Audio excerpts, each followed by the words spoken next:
مضل له ومن يضلله فلا هادي له أشهد أن لا إله إلا الله وأشهد أن محمدا عبده ورسوله لا نبي ولا رسول بعده أوصيكم ونفسي بتقوى الله فقد فاز المؤمنون المتقون حيث قال الله تعالى في القرآن الكريم يا أيها الذين آمنوا اتقوا الله حق تقاته ولا تموتن إلا وأنتم مسلمون فإن أصدق الحديث كتاب الله وخير الهدي هدي محمد صلى الله عليه وسلم وشر الأمور محدثاتها فكل محدثة في الدين بدعة وكل بدعة ضلالة وكل ضلالة في النار. Ma'asyiral muslimin, jamaah salat Jumat rahimani wa rahimakumullah. Alhamdulillah, di kesempatan siang yang berbahagia ini Allah Subhanahu wa taala masih mengizinkan kita untuk bisa berkumpul, masih mengizinkan kita untuk bisa melaksanakan salah satu nikmat besar yang Allah berikan kepada kita, yaitu mendengarkan khutbah Jumat dan dilanjutkan dengan salat Jumat secara berjamaah. Salawat serta salam semoga senantiasa tercurah limpahkan kepada Nabi Muhammad sallallahu alaihi wasallam, kepada para sahabat beliau, kepada para tabi'in, tabi'ut tabi'in dan orang-orang soleh yang senantiasa mengikuti ajaran beliau hingga akhir zaman kelak. Ma'asyiral muslimin, sidang Jumat rahimani wa rahimakumullah. Tak lupa khatib mengingatkan kepada diri khatib pribadi dan juga kepada jamaah sekalian agar kita senantiasa meningkatkan kualitas takwa kita kepada Allah Subhanahu wa taala. Fatazawwadu fa inna khairaz zadi taqwa. Karena hanya dengan bekal takwalah kita nanti akan menghadap Allah Subhanahu wa taala. Jamaah salat Jumat rahimani wa rahimakumullah. Kita sebagai kaum laki-laki tentu cepat atau lambat akan mempunyai kewajiban untuk menafkahi keluarga. Jika yang sekarang masih kecil, maka nanti ketika dia sudah memiliki keluarga, maka dia berkewajiban untuk memberikan nafkah kepada keluarga tersebut, baik itu dengan pekerjaan maupun dengan usaha dan lain sebagainya, yang mana terkadang dengan pekerjaan-pekerjaan tersebut akan terjadi rutinitas harian, akan terjadi kebiasaan-kebiasaan yang muncul setiap hari. Mungkin ada yang berangkat kerja pagi hari, kemudian kembali sore hari. Ada yang berangkat kerja sore hari, kemudian kembali pagi hari, dan seterusnya seperti itu. Sehingga karena rutinitas tersebut, ya, kadangkala manusia lupa akan kewajibannya untuk beribadah kepada Allah Subhanahu wa taala. Karena rutinitas tersebut, sehingga tidak sedikit dari manusia itu lupa, ya, akan kewajibannya diciptakan di dunia untuk beribadah kepada Allah Subhanahu wa taala. Sebagaimana termaktub dalam surat Az-Zariyat ayat 56, A'udzubillahi minasyaitonir rajim. Wa ma khalaqtul jinna wal insa illa liya'budun. Sungguh tidaklah aku menciptakan jin dan manusia kecuali hanya untuk beribadah kepadaku, kata Allah Subhanahu wa taala. Maka jamaah sidang Jumat rahimani wa rahimakumullah, betapa penting urusan ibadah ini, sampai-sampai Allah Subhanahu wa taala menciptakan langit dan bumi, juga menciptakan seluruh isinya sebagai penopang, sebagai wasilah agar manusia itu bisa beribadah kepada Allah Subhanahu wa taala. Padahal sejatinya jamaah sekalian, ya, ibadah ini, ya, sebuah momen yang sakral, ya, sebuah momen yang bisa menenangkan jiwa dan pikiran kita. Ya, mungkin ayat tadi kita sering mendengar, mungkin ayat yang saya bacakan tadi sebagian dari kita sudah hafal, ya, tetapi karena kesibukan tertentu, karena pekerjaan tertentu, karena lemburan target tertentu, sehingga banyak manusia yang lupa akan tugas utamanya, yaitu beribadah kepada Allah Subhanahu wa taala. Ma'asyiral muslimin, jamaah sidang Jumat rahimani wa rahimakumullah. Terkadang ibadah itu dikerjakan, tetapi maqasid, tujuan, nilai dan juga pahala yang didapatkan oleh manusia tersebut tidak bisa tercapai dengan sempurna. Karena apa? Karena dikerjakan secara asal-asalan, atau karena hanya istifa'is syurut, hanya sebagai rutinitas ibadah harian biasa yang bahkan dia sendiri tidak tahu makna dari ibadah yang dia sedang lakukan. Rasulullah sallallahu alaihi wasallam beliau pernah bersabda, "Innar rajula la yansarifu wa ma kutiba lahu illa usru salatihi tus'uha thumnuha subsuha sudsuha hatta nisfuha." Sesungguhnya kata Nabi, ada seseorang yang benar-benar melaksanakan sholat, tetapi dia hanya mendapatkan pahala dari sholatnya tersebut 1/9, 1/8, 1/7, bahkan ada yang hanya mendapatkan 1/2 saja. Hadis riwayat Abu Daud. Ma'asyiral muslimin sidang Jumat rahimani wa rahimakumullah. Dari hadis yang singkat tersebut kita bisa menyimpulkan bahwa kualitas ibadah seseorang itu pasti berbeda-beda. Meskipun secara zahir sholatnya itu sama, mulai dari takbir, kemudian rukuk, kemudian sujud sampai salam, sholatnya sama, tetapi hasil daripada sholat tersebut nilainya bisa berbeda-beda. Ma'asyiral muslimin sidang Jumat rahimani wa rahimakumullah.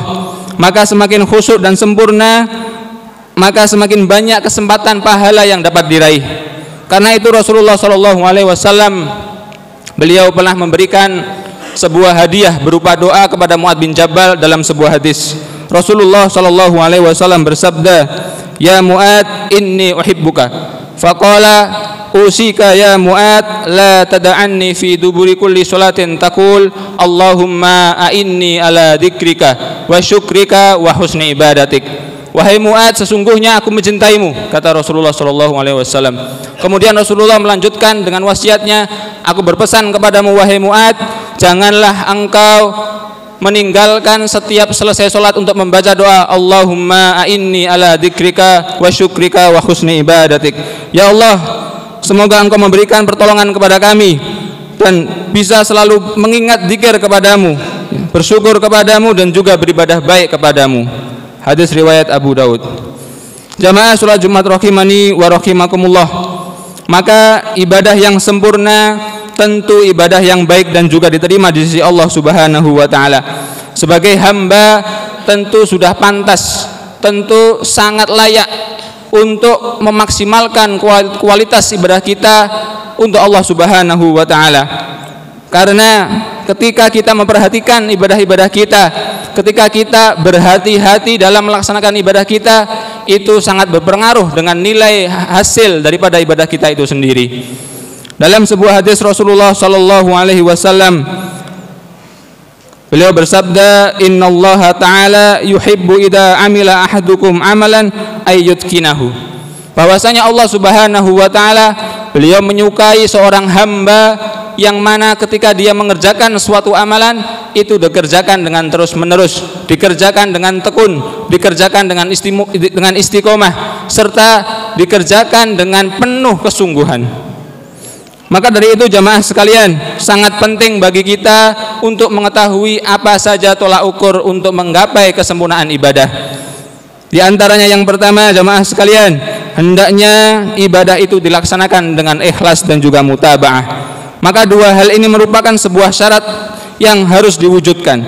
Bukan hanya ikhlas terbebas dari syirik saja, tetapi ikhlas dalam artian benar-benar mengharap ridho Allah Subhanahu wa taala. Tidak hanya cukup dengan mengharap ridho saja, tetapi ketika kita melaksanakan ibadah tersebut, kita betul-betul mengkosongkan hati kita dari keinginan untuk dipuji oleh manusia.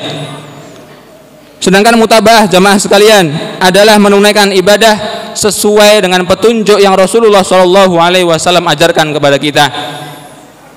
Sebagaimana Fudail bin Iyad beliau pernah mentafsirkan surat dalam Al-Mulk, surat Al-Mulk ayat 2, A'udzubillahi minasyaitonirrajim, huwallazi khalaqal mauta wal hayata liyabluwakum ayyukum ahsanu amala. Maka dialah Allah yang menciptakan kehidupan dan kematian ini untuk menguji kalian siapa yang paling baik amalnya. Maka menurut Fudail bin Iyad, kalimat ahsanu amala bukan hanya amalan yang baik saja, tetapi amalan yang ikhlas, baik dan juga sesuai dengan tuntunan Rasulullah SAW. Ma'asyiral muslimin, sidang Jumat rahimani wa rahimakumullah. Kemudian tolak ukur yang kedua, hendaknya ibadah disertai dengan rasa khauf, roja, dan juga mahabbah. Tiga hal ini merupakan sebuah pilar untuk menopang, untuk menjadi pondasi agar terwujudnya kesempurnaan ibadah kita. Dari rasa khauf akan tumbuh pengagungan kepada Allah Subhanahu wa taala. Sedangkan buah dari roja adalah kita selalu berhusnudzon billah, kita selalu berbaik sangka kepada Allah Subhanahu wa taala. Sedangkan mahabbah atau cinta itu sangat kita butuhkan, sehingga ketika kita melaksanakan ibadah-ibadah itu kita suka, kita tidak bosan, bahkan kita juga tidak pernah jenuh untuk melaksanakan ibadah tersebut.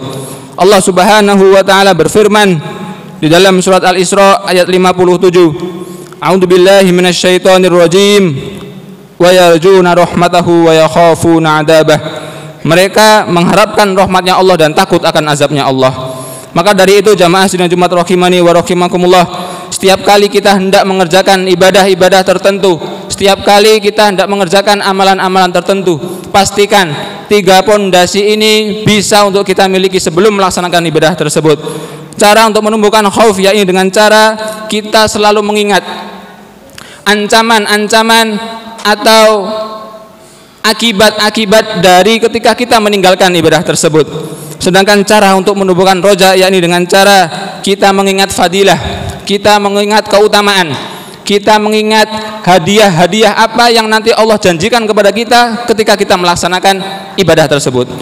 Kemudian cara menumbuhkan mahabbah atau cinta yakni dengan cara kita selalu mengingat bahwa Allah Subhanahu wa taala memberikan kita nikmat yang luas, sehingga ketika kita ingat itu kita semakin ketagihan untuk melaksanakan ibadah-ibadah, kita semakin cinta dengan ibadah-ibadah tersebut, bahkan kita tidak pernah merasa bosan. Ma'asyiral muslimin, sidang Jumat rahimani wa rahimakumullah. Kemudian yang ketiga, hendaknya ibadah dilaksanakan dengan khusyuk dan juga muraqabah. Khusyuk adalah amalan hati. Khusyuk tidak bisa dipatok oleh gestur-gestur tubuh tertentu. Hati yang khusyuk dalam beribadah tentunya hati yang kosong dari memikirkan sesuatu selain Allah Subhanahu wa taala. Sedangkan muraqabah adalah kesadaran bahwa setiap perbuatan kita, setiap perilaku kita itu diawasi dan dilihat oleh Allah Subhanahu wa taala. Maka khusyuk dan muraqabah ini adalah makom dalam ihsan, sebagaimana sabda Nabi Muhammad sallallahu alaihi wasallam dalam sebuah hadis, al-ihsan an ta'budallaha ka'annaka tarahu fa illam takun tarahu fa innahu yaraka. Ihsan adalah engkau menyembah Allah Subhanahu wa taala seakan-akan engkau melihatnya. Bila engkau tidak mampu melihatnya, maka sesungguhnya Allah lah yang melihatmu. Maka makna dari menyembah Allah seakan-akan engkau melihatnya itu disebut dengan kehusyuan. Ketika seseorang itu sudah fokus tujuannya hanya kepada Allah, dia tidak akan memperdulikan sekitarnya. Ini pernah dikisahkan oleh seorang tabi'in yang bernama Urwah bin Zubair. Suatu ketika Urwah bin Zubair ditakdirkan oleh Allah Subhanahu wa taala untuk diberikan sakit yang mengharuskan kakinya untuk diamputasi. Kemudian para tabib pun berdatangan kepada Urwah bin Zubair memberikan beberapa penawaran. Yang pertama, para tabib mengatakan, "Wahai Urwah bin Zubair, silakan engkau meminum khamr ini. Ketika engkau sedang mabuk, kami akan memotong kakimu sehingga engkau tidak merasakan rasa sakit." Kemudian Urwah bin Zubair menolak dan mengatakan, "Wahai para tabib, bagaimana mungkin aku meminum sesuatu yang diharamkan oleh Allah Subhanahu wa taala, padahal di sisi lain aku sedang mengharapkan kesembuhan darinya." Kemudian para tabib pun menawarkan opsi yang kedua, "Jika begitu, wahai Urwah bin Zubair, kami akan membius kakimu sehingga ketika kakimu dipotong engkau tidak merasakan rasa sakit sama sekali." Kemudian Urwah bin Zubair mengatakan, "Wahai para tabib, justru aku ingin mendapatkan pahala dari rasa sakit dipotong itu tadi. Kalau kalian membius kakiku dan aku tidak bisa merasakan rasa sakit, bagaimana mungkin aku bisa mendapatkan pahala?" Akhirnya Urwah bin Zubair pun mengatakan kepada para tabib, "Baiklah, jika memang diamputasi adalah satu-satunya jalan, silahkan kalian mengamputasi kakiku ketika aku sedang melaksanakan sholat." Singkat cerita, Urwah bin Zubair melaksanakan sholat 2 rakaat. Kemudian para tabib pun mengerjakan tugasnya, yaitu mengamputasi kaki beliau. Kemudian beliau pingsan dan para tabib menyiramkan minyak zaitun yang mendidih ke potongan kaki beliau. Setelah itu beliau pun bangkit, sadar, dan berdiri memegang potongan kaki beliau sembari membacakan firman Allah Subhanahu wa taala dalam surat Al-Kahfi ayat 62, a'udzubillahi minasyaitonirrajim.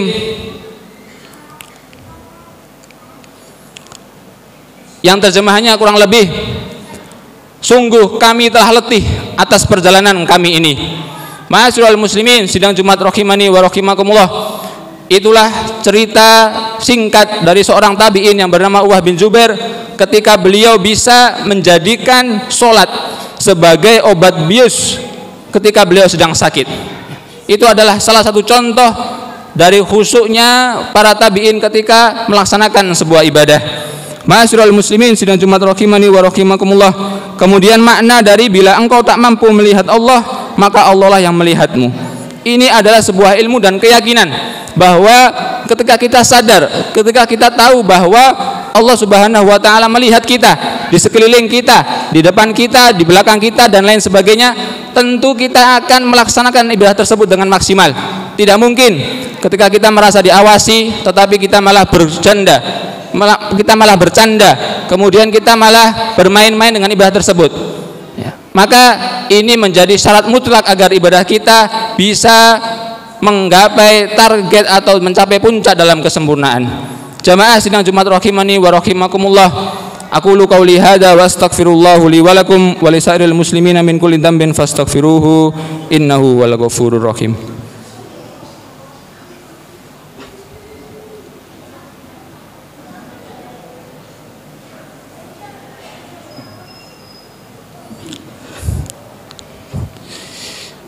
Alhamdulillah, alhamdulillahilladzi arsala rasulahu bil huda wa dinil haq liyudhhirahu 'alad dini kullihi wa kafa billahi syahida. Asyhadu an la ilaha illallah wa asyhadu anna Muhammadan 'abduhu wa rasuluh la nabiyya wa la rasula ba'dah. Qala Allah ta'ala fil Qur'anil Karim, ya ayyuhalladzina amanu taqullaha haqqa tuqatih wa la tamutunna illa wa antum muslimun. Ma'asyiral muslimin, jamaah salat Jumat rahimani wa rahimakumullah. Di khutbah yang kedua ini mari kita sama-sama berdoa kepada Allah Subhanahu wa taala agar kita dimasukkan dalam golongan orang-orang yang ahsanu amalah. Bukan hanya amalan itu baik, tetapi bagaimana amalan tersebut sempurna dan diterima oleh Allah Subhanahu wa taala. Innallaha wa malaikatahu yusholluna 'alan nabi. Ya ayyuhalladzina amanu shallu 'alaihi wa sallimu taslima. Allahumma ighfir lil muslimina wal muslimat wal mu'minina wal mu'minat al ahya'i minhum wal amwat innaka sami'un qaribun mujibud da'wat wa ya qadiyal hajat. Allahumma a'inni ala dzikrika wa syukrika wa husni ibadatik. Allahumma inna nas'aluka ilman nafi'an wa rizqan tayyiban wa amalan mutaqabbalah. Allahumma arinal haqqa haqqan warzuqna ittiba'ah wa arinal batila batila warzuqna ijtinabah. Rabbana hab lana min azwajina wa dhurriyyatina qurrata a'yun waj'alna lil muttaqina imama. Rabbana atina fid dunya hasanah wa fil akhirati hasanah wa qina adzabannar. Subhanaka rabbika rabbil izzati amma yasifun wa salamun alal mursalin walhamdulillahi rabbil alamin. Aqimus shalah.